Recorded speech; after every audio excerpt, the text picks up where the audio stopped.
ভাই একজন পাইলো সে টাকা পয়সা নাই ও বাবা। এই তোমরা আমারে কিছু মেনটেন করে বলতে পারছো নাকি? না ভাই আমি তেমন কিছু কই নাই ভাই, ওই যদি কিছু খাওয়াইতেন ভাই। ও এই ব্যাপার, তোমরা হলে আমার এলাকার ছোট ভাই ব্রাদার, তোমরা খাবে না তো খাবে কারা? তোমরা যেহেতু আমার কাছে খাইতে এসো, তোমাদের যা মন চায় তোমরা তাই খাবা, ঠিক আছে? খাইয়ে তোমাদের হিসাব তোমাদের কাছে রাখবা, আমি 5 মিনিট পর আইসা তোমাদের টাকা আমি পেড করে দিব, ঠিক আছে? আচ্ছা ভাই।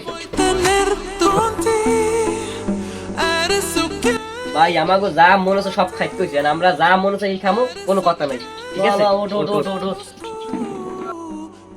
হ্যাঁ এত কিছু খাইতে পারলাম, বাইক এখন আইলে না হাতে মান কিনা। ওর 2 গুণ 3 গুণ বিমান ব্লাস্ট হয়ে গেছে, আমার সব শেষ।